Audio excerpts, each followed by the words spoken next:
Good morning students. இன்னைக்கு நம்ம என்ன பார்க்க போறோம்னு சொன்னா, மின் இருமுனை ஒன்றினால் அதன் அச்சுக்கோட்டில் ஏற்படும் மின்புலத்தை காண்க.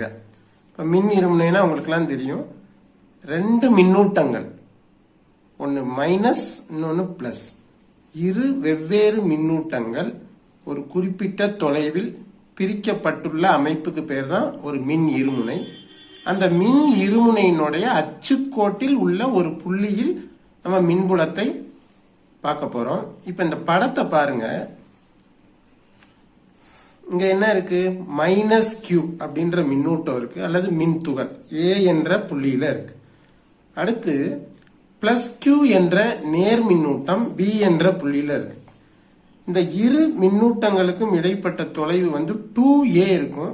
அதனால நான் என்ன பண்ணியிருக்கேன்னா, இந்த O என்பது என்னன்னா இந்த மின் இருமுனையினுடைய மைய பகுதி, மையம். அப்ப ஏல இருந்து இந்த O வரைக்கும் ஒரு A, ஓல இருந்து இந்த B வரைக்கும் மற்றொரு A. அப்ப மொத்தத்துல 2a. சரி, இதுதான் இப்ப மின் இருமுனை. இந்த மின் இருமுனையினுடைய அச்சுக்கோடு அப்படின்னா என்னன்னா, இந்த மின் இருமுனையினுடைய இந்த கோட்டையே அப்படியே நீக்கி விட்டோம்னா இதுதான் அச்சுக்கோடு. இந்த அச்சுக்கோட்டின் மீது C என்ற ஒரு புள்ளியை எடுத்துக்கிறோம். இப்ப மையத்திலிருந்து இந்த C என்ற புள்ளி வரைக்கும் இடைப்பட்ட தொலைவு வந்து R. சரியா? அப்ப இந்த B என்ற புள்ளியிலிருந்து இந்த C வரைக்கும் உள்ள தொலைவு என்ன அப்படின்னு பார்த்தோம்னா, இந்த Rல இருந்து இந்த ஏவை நம்ம என்ன செய்யணும்? கழிக்கணும். அப்ப R மைனஸ் ஏ தான் இந்த Bக்கும் Cக்கும் இடையில் உள்ள தொலைவு. அடுத்து இந்த Aக்கும் இந்த Cக்கும் இடையில் உள்ள தொலைவு வேணும்னா, இந்த R என்ற தொலைவோட இந்த பக்கம் உள்ள எக்ஸ்ட்ரா தொலைவு இந்த A என்ன செய்யணும்? கூட்டணும். அப்ப R பிளஸ் ஏ. புரியுதா? சரி, அடுத்து இப்ப ஃபர்ஸ்ட் இந்த பிளஸ் கியூவை எடுத்துக்கிறோம். இது ஒரு நேர் மின்னூட்டம். இப்ப இந்த C என்ற புள்ளியில தான் நம்ம மின்புலம் பார்க்க இருக்கிறோம். அப்ப அந்த புள்ளியில என்ன வைக்கணும்னு சொன்னா, ஒரு டெஸ்ட் சார்ஜ், ஒரு சோதனை மின்னூட்டத்தை வைக்கணும். எப்பயுமே நம்ம வைக்கிற சோதனை மின்னூட்டம் வந்து ஒரு நேர் மின்னூட்டம், பிளஸ்ஸா தான் இருக்கும். அப்ப இங்க என்ன இருக்கிறதா நீங்க நினைச்சுக்கோங்க, ஒரு பிளஸ் கியூ இருக்கு. அப்ப இந்த பிளஸ் கியூ இந்த பிளஸ் கியூவை என்ன பண்ணும்? ரிப்பல், அதாவது விலக்கு விசை இருக்கும், விளக்கும். இதை எந்த பக்கம் நோக்கி விளக்கும்? இந்த பிளஸ் கியூ, இங்க இருக்கிற பிளஸ் கியூ இந்த சைடு நோக்கி விளக்கும். அதனாலதான் இதனுடைய மின்புலம் எந்த பக்கம் இந்த அம்புக்குறி போட்டிருக்கு, இந்த பக்கம் நோக்கி போட்டிருக்கு. இ பிளஸ், அதாவது பிளஸ் கியூன்ற மின்னூட்டத்தால் ஏற்படுகின்ற மின்புலம்ன்றனால இ பிளஸ் போட்டு வெக்டர் போட்டாச்சு. அடுத்து மைனஸ் கியூ. இந்த மைனஸ் கியூ இந்த C என்ற புள்ளியில் உள்ள நேர் மின்னூட்டம், அதாவது பிளஸ் கியூ என்ன செய்யும்? தன்னை நோக்கி கவரும், ஈர்க்கும். அதனாலதான் இந்த அம்புக்குறியை இப்படி போட்டிருக்கு. அப்ப மைனஸ் கியூவினால் ஏற்படக்கூடிய மின்புலம் வந்து இ மைனஸ் வெக்டர், ஆனா அதனுடைய திசை இந்த திசை. அப்ப இ பிளஸும் இ மைனஸும் ஒன்றுக்கொன்று எப்படி இருக்கு? எதிர் திசையில இருக்கு. இதை மறந்துடக்கூடாது. இப்ப நம்ம டெரிவேஷனுக்குள்ள போவோம். சி அப்படின்னா என்ன? சி என்பது மின் இருமுனையின் அச்சுக்கோட்டின் மீது உள்ள ஒரு புள்ளி. அப்ப ஏபினா என்ன? ஏபி என்பது ஒரு இருமுனை. அடுத்து ஆர்னா என்ன? மையம் ஓவிற்கும் சி என்ற புள்ளிக்கும் இடையேயான தொலைவு. இப்ப அடுத்து நம்ம என்ன எழுத போறோம்னா, மின்புலம் கண்டுபிடிக்க போறோம். இப்ப மின்புலம் கண்டுபிடிக்கிறதுக்கு ஃபார்முலா என்ன? பொதுவான ஃபார்முலா என்ன? இதை விட்டுருங்க. E is equal to 1 by 4 pi epsilon naught Q by R squared R cap. அதுதான் பொதுவான ஒரு சமன்பாடு. அதாவது E is equal to 1 by 4 pi epsilon naught Q by R squared. இங்க R ன்றது தொலைவை குறிக்குது, R cap. ஆனா இந்த கண்டிஷனுக்கு பார்த்தோம்னா, இப்ப E பிளஸ் அப்படின்றது என்னது? மின்புலம். எதனால் ஏற்படும் மின்புலம்? பிளஸ் Q என்ற மின்னூட்டத்தினால் ஏற்படும் மின்புலம். அப்ப பிளஸ் கியூ எங்க இருந்துச்சு படத்துல? பி என்ற இடத்துல இருந்துச்சு. இப்ப பாருங்க, பிளஸ் கியூ எங்க இருந்துச்சு? பி என்ற இடத்துல இருந்துச்சு. அப்ப இந்த பிக்கும் இந்த சிக்கும் இடையில உள்ள தொலைவை தான் நம்ம இங்க எடுத்துக்கணும். ஆர்ன்றது பொதுவான தொலைவு. இங்க வந்து இந்த பிக்கும் சிக்கும் இடையில உள்ள தொலைவு என்னது? ஆர் மைனஸ் ஏ. அதனாலதான் இங்க என்ன போட்டிருக்கோம்? ஆர்ன்ற இடத்துல ஆர் மைனஸ் ஏ ஹோல் ஸ்கொயர்டுன்னு போட்டோம். இங்க வந்து அந்த அலகு வெக்டார் வந்து ஆர் கிடையாது. ஏன்னா இப்ப இந்த படத்தை பாத்தீங்கன்னா, இந்த ஏபின்றது மின் இருமுனை. இந்த இருமுனைக்கு ஒரு திருப்புதிறன் இருக்கு. அந்த திருப்புதிறனுடைய திசை எந்த பக்கம் செயல்படும்னா, மைனஸ் கியூல இருந்து பிளஸ் கியூவை நோக்கி இந்த டைரக்ஷன்ல தான் அதனுடைய திருப்பு விசையின் திசை இருக்கும். அப்ப இந்த டைரக்ஷன்ல ஒரு என்ன இருக்கு, ஒரு அலகு வெக்டர் இருக்கு. அந்த அலகு வெக்டர் தான் நம்ம பி கேப்னு சொல்றோம். அதை தான் இங்க போட்டிருக்கோம். சரியா? இப்ப இந்த மின்புலம் எந்த பக்கம் செயல்படுது, நம்ம இப்ப இங்க படத்துல பார்த்தா தெரியும். பியிலிருந்து சியின் மீது செயல்படும் இந்த மின்புலம் எந்த பக்கம் செயல்படுது, இந்த டைரக்ஷன் செயல்படும். அதனால பி டு சி, பிசி வழியே அப்படின்னு எழுதுறோம்.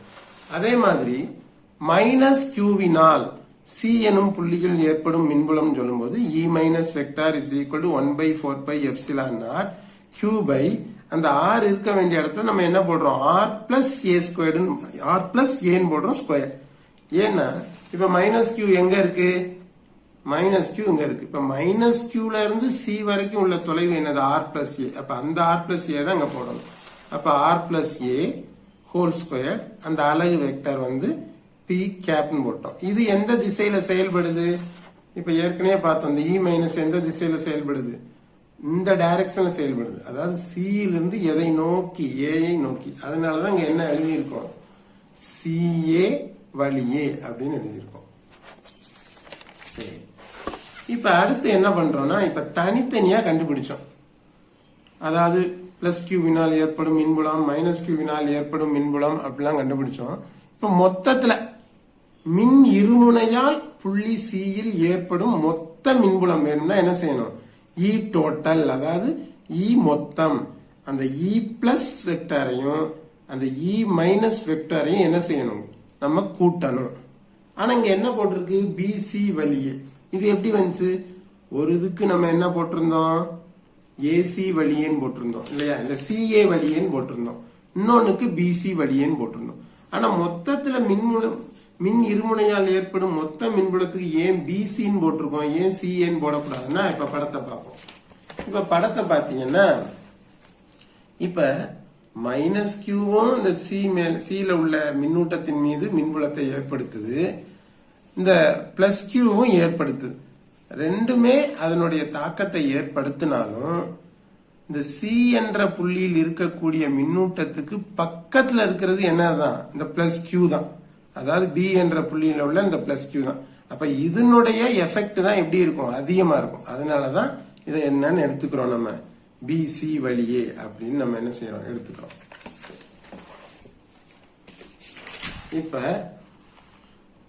இப்ப இந்த இ பிளஸ் வெக்டாருக்கு ஒரு சமன்பாடு இருந்துச்சு, அதை நான் போட்டுக்கிட்டேன். இ மைனஸ் வெக்டாருக்கு ஒரு சமன்பாடு இருந்துச்சு, அதையும் நான் போட்டுக்கிட்டேன். ரெண்டுக்குமே பொதுவானது அந்த அலகு வெக்டர் பி கேப், அதை வெளியில எழுதிட்டாச்சு. இப்ப இந்த மைனஸ் எங்க இருந்து வந்துச்சு அப்படின்னா, இந்த இ பிளஸும் இ மைனஸும் ஒன்றுக்கொன்று எதிர் திசையில இருக்கு. அப்ப இ பிளஸ் உடைய குறிய நான் பிளஸ் எடுத்துக்கிட்டேன்னா இ மைனஸ் குறிய அதுக்கு ஆப்போசிட்டா மைனஸ் தான் எடுக்கணும். அதனாலதான் நான் மைனஸ் போட்டிருக்கேன். இப்ப அடுத்த ஸ்டெப்ல பாருங்க, இதுல எது பொதுவா இருக்கு, q by 4 pi epsilon naught. இங்கேயும் q by 4 pi epsilon naught பொதுவா இருக்கா, அதனால அதை வெளியில எடுத்துட்டோம். அப்ப மிச்சம் உள்ள என்ன இருக்கும், 1 by r minus a whole squared minus 1 by r plus a whole squared, எப்பயும் போல p அலகு வெக்டர். இப்ப அடுத்த ஸ்டெப்ல பாருங்க, இங்க நான் என்ன பண்ணிருக்கிறேன்னா, இது ரெண்டுக்கும் மீசியமா எடுத்திருக்கேன். மீசியமா எடுக்கிறதுனா என்ன, ஒண்ணும் இல்ல, ரெண்டையும் பெருக்கிறதா, ரெண்டையும் மல்டிப்ளை பண்ணி போட்டிருக்கேன். இதையும் மல்டிப்ளைனா பக்கத்துல போட்டேன். இப்ப இது ரெண்டையும் இதையும் கம்பேர் பண்ணு. இங்க என்ன இருக்கு, ஆர் மைனஸ் ஏ ஹோல் ஸ்கொயர்ட் இருக்கு. எது இல்லைங்க, ஆர் பிளஸ் ஏ ஹோல் ஸ்கொயர்ட் இங்க கீழே இல்ல. அதனால அதால மேல இந்த ஒன்ன நம்ம மல்டிப்ளை பண்ணணும். பண்ணியாச்சா, அப்புறம் மைனஸ். அடுத்து இந்த அப்படியே இதோட கம்பேர் பண்ணு. இங்க என்ன இருக்கு, ஆர் பிளஸ் ஏ ஹோல் ஸ்கொயர்ட் இருக்கு. எது இல்ல, ஆர் மைனஸ் ஏ ஹோல் ஸ்கொயர்ட் இல்ல. அதனால மேல இருக்க அந்த ஒன்ன ஆர் மைனஸ் ஏ ஹோல் ஸ்கொயர்டால நீ பெருக்கிக்க. இந்த ஸ்டெப் புரியுதா? அடுத்த ஸ்டெப்ல இப்ப ஏற்கனவே நம்ம உங்களுக்கு அல்ஜிப்ரா தெரியும். ஏ பிளஸ் பி ஹோல் ஸ்கொயர் அப்படின்னா என்ன, ஏ மைனஸ் பி ஹோல் ஸ்கொயர் அப்படின்னா என்ன, அதுபடி நம்ம இங்க விரிச்சு எழுதுறோம். அப்ப ஆர் பிளஸ் ஏ ஹோல் ஸ்கொயர் எப்படி எழுதலாம், R square plus A square plus 2RA minus, இங்க இது உள்ள மைனஸ் இருக்கிறனால இதை நம்ம விரிச்சு எழுதும் போது பிராக்கெட்டுக்குள்ளதான் எழுதணும். அப்ப R square plus A square minus 2RA, இதையும் விரிச்சு எழுதியாச்சு. பி கேப் எப்பயும் போல. அடுத்த ஸ்டெப்ல என்ன பண்ணிருக்கோம்னா இதை அப்படியே எழுதிட்டோம், இந்த இதை அப்படியே எழுதிட்டோம். இந்த மைனஸ் ஆல உள்ள பெருக்கி எழுதியிருக்கோம். Minus into plus minus, minus into plus minus, minus into minus plus. அப்படி எழுதும்போது இந்த ஆர் ஸ்கொயர்டும் மைனஸ் ஆர் ஸ்கொயர்டும் கேன்சல் ஆயிருது, ஏ ஸ்கொயர்டும் மைனஸ் ஏ ஸ்கொயர்டும் கேன்சல் ஆயிருது. அப்ப 2RA மறுபடியும் இங்க ஒரு 2RA, அப்ப 4RA கிடைக்குது. இப்ப அடுத்த ஸ்டெப் வந்தாச்சு. அப்ப 4RA பை, அதே நேரத்தில் இங்கேயும் பார்க்கணும். இப்ப இது எந்த வடிவத்தில் இருக்கு? மறுபடியும் அல்ஜிப்ரா தான். நீங்க ஒரு அல்ஜிப்ரா ஃபார்முலா படிச்சிருப்பீங்க. என்ன படிச்சிருப்பீங்க? A square minus B square is equal to A plus B into A minus B அப்படின்னு ஒரு ஃபார்முலா தெரியுமா? அதே இப்படி ரிவர்ஸ்ல போட்டு பாருங்க. a plus b into a minus b is equal to a squared minus b squared. இது a plus b into a minus b ன்னு எழுதினாலும் சரி, அல்லது a minus b into a plus b அப்படி எழுதினாலும் சரி, ரெண்டும் ஒண்ணுதான். அப்ப இங்க இது எந்த வடிவத்துல இருக்கு? a minus b into a plus b, அதாவது இந்த வடிவத்துல இருக்கா? இப்ப இது எதுக்கு சமம்? a squared minus b squaredக்கு சமம். அப்ப இங்க என்ன பண்றோம்னா, ஆனா இங்க இந்த இதுக்கும் இதுக்கும் என்ன வித்தியாசம்னா, இங்க ஸ்கொயர்டு இல்ல ரெண்டு இடத்துலயும், ஆனா இங்க என்ன இருக்கு? ஸ்கொயர்டு இருக்கு. அதை பத்தி கவலை வேணாம். இப்ப a minus B into A plus B எதுக்கு சமம்? ஏ ஸ்கொயர்ட் மைனஸ் பி ஸ்கொயர்டுக்கு சமம். அதே மாதிரி R minus A into R plus A எதுக்கு சமம்? ஆர் ஸ்கொயர்ட் மைனஸ் ஏ ஸ்கொயர்டுக்கு சமம். அதை எழுதிட்டு இங்க ஸ்கொயர்டு இருக்கிறனால இங்கேயும் ஒரு ஸ்கொயர்டா பொதுவா போட்டுரு. அவ்வளவுதான். இப்ப அடுத்த ஸ்டெப்ல இந்த மின் இருமுனையின் படத்துல பார்த்தோம்னா இந்த ஆர் என்ற தொலைவோட ஒப்பிடும்போது, கம்பேர் பண்ணும்போது, இந்த ஏ என்ற தொலைவு, அதாவது அந்த மின் இருமுனைக்குள்ள இருக்கக்கூடிய அந்த ஏக்கும் ஓக்கும் இடையில உள்ள தொலைவு, ஓவிற்கும் பிக்கும் இடையில உள்ள தொலைவு, இந்த ஏ வந்து ரொம்ப ரொம்ப மிக மிக சிறியது. அதனால இந்த டேர்ம் ஏவை நம்ம என்ன செஞ்சிடலாம்? இந்த டெரிவேஷன், அதாவது இந்த சமன்பாட்டில இருந்து இந்த ஏ ஸ்கொயர்டை நம்ம கம்ப்ளீட்டா எடுத்துடலாம். அப்ப ஏ ஸ்கொயர்டு எடுத்துட்டா மிச்சம் என்ன மட்டும் இருக்கும்? R squared. அப்ப ஆர் ஸ்கொயர்டின் அடுக்கு 2 என்னவாயிரும்? ஆரின் அடுக்கு 4 ஆயிரும். அதைத்தான் இங்க எழுதியிருக்கேன். அப்ப E total is equal to q by 4 pi epsilon naught 4RA by இந்த ஏ ஸ்கொயர்டு தான் போச்சுல. அப்ப R square to the power of 2 வந்து ஆர் பவர் 4 கிடைக்குது. அப்ப இந்த ஆரையும் இந்த ஆர் பவர் 4ஐயும் கேன்சல் பண்ண எனக்கு என்ன கிடைக்குது? ஆரின் அடுக்கு 3. இப்ப அடுத்த ஸ்டெப்ல பார்த்தா, இப்ப இங்க என்ன எழுதியிருக்கேன் நானு? Q வெளியில இருந்த Q உள்ள கொண்டு வந்துட்டேன். E total is equal to வெளியில இருந்த Q உள்ள கொண்டு வந்துட்டேன். அப்ப 1 by 4 pi epsilon naught 4A மட்டும் முதல் இருந்துச்சு, Q உள்ள கொண்டு வந்தனால 4AQ by RQ P cap. அடுத்த ஸ்டெப்ல நான் என்ன பண்றேன்னா, இந்த 4AQ அப்படின்றத எனக்கு வசதிக்கு ஏத்தா போல 2 into 2AQன்னு ஸ்பிளிட் பண்றேன், உடைச்சு எழுதுறேன். அப்ப 1 by 4 pi epsilon naught 4AQன்றதை நான் எப்படி எழுதிக்கிறேன்? 2 into 2AQ by RQ P capன்னு எழுதிக்கிறேன். சரியா? இப்ப அடுத்த ஸ்டெப்ல பாத்தீங்கன்னா இந்த இருக்குல்ல 2AQ P cap, இது மொத்தத்தையும் எடுத்துக்க.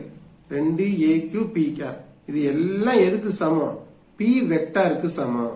அப்ப அடுத்த ஸ்டெப்ல E total is equal to 1 by 4 pi epsilon naught 2 into இதுக்கு ஃபுல்லா என்ன போட்டுறேன்? P vector by R cube. இதுதான் இதுக்குரிய சமன்பாடு. அதாவது ஒரு மின் இருமுனையால் அதன் அச்சுக்கோட்டின் மீதுள்ள ஒரு புள்ளியில் ஏற்படும் மின்புலத்திற்கான சமன்பாடுனா இதுதான்.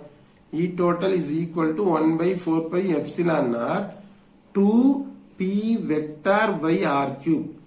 சில பேருக்கு இந்த ஃபுல் டெரிவேஷன் படிக்கிறது ரொம்ப கஷ்டமா இருக்கும். அவங்க அட்லீஸ்ட் எதையாவது நீங்க நல்லா படிச்சுக்கணும். இந்த கடைசி டெரிவேஷனையாவது படிச்சுக்கணும். ஏன்னா அது உங்களுக்கு உதவியா இருக்கும். இப்ப மின்புலம் ஈயின் திசை. இந்த மின்புலம் ஈயின் திசையை படிக்கிறதுக்கு முன்னால நம்ம இந்த படத்துக்கு வந்துருவோம். இப்ப இந்த படத்தை பாருங்க. இப்ப மொத்தத்துல மைனஸ் கியூவும் இது மேல ஒரு போர்ஸஸ் செலுத்துது, பிளஸ் கியூவும் இது மேல ஒரு போர்ஸஸ் செலுத்துது. இருந்தாலும் எதனுடைய தாக்கம் அதிகமா இருக்கும்னு நான் ஏற்கனவே சொன்னேன். பிளஸ் கியூவினுடைய எஃபெக்ட் தான் இந்த புள்ளி சியின் மீது அதிகமாக இருக்கும். ஏன்னா இந்த புள்ளி சிக்கு பக்கத்துல எது இருக்கு? பிளஸ் கியூ தான் இருக்கு. அப்ப மொத்த மின்புலத்தினுடைய டைரக்ஷன் எதுதான்? இதுதான். இது ஒரு மின்புலம் இருக்கு, இது ஒரு மின்புலம் இருக்கு. இருந்தாலும் மொத்த மின்புலம் பார்க்கும்போது அது வந்து இந்த இ பிளஸ் வெக்டார் இந்த திசையில தான் இருக்கும். இப்ப மொத்த மின்புலத்தினுடைய திசை என்ன?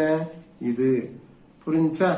இப்ப அடுத்து இந்த மின் இருமுனையினுடைய திருப்புதிறனின் திசையை எப்படி கண்டுபிடிக்கிறது? எப்பயுமே மின் இருமுனையினுடைய திருப்புதிறனின் திசை வந்து மைனஸ் கியூல இருந்து எதை நோக்கி தான் இருக்கும்? பிளஸ் கியூவை நோக்கி தான் இருக்கும். அப்ப இந்த மின் இருமுனையின் திருப்புதிறனினுடைய திசை எது? இந்த அம்புக்குறி. இப்ப பாரு, இந்த மொத்த மின்புலத்தினுடைய திசையும் இந்த இருமுனையின் திருப்புதிறனினுடைய திசையும் எப்படி இருக்கு? ஒரே டைரக்ஷன்ல இருக்கு. அதை தான் நம்ம கடைசியில எழுதுறோம். என்ன எழுதுறோம்? மின்புலம் இ வெக்டாரின் திசை. மின்புலம் இ வெக்டார் ஆனது மின் இருமுனையின் திருப்புதிறனின், அதாவது பி கேப், அதனுடைய திசையில் அமையும். இதோட இந்த டெரிவேஷன் முடியுது. அடுத்த டெரிவேஷன் வந்து உங்களுக்கு இன்னும் கொஞ்ச நேரத்துல நான் வந்து போட்டு விட்டுருவேன். இதை உடனடியா படிச்சு இதை வந்து நீங்க என்ன செய்யணும்? ஹோம்ஒர்க் எழுதி எனக்கு அனுப்பணும்.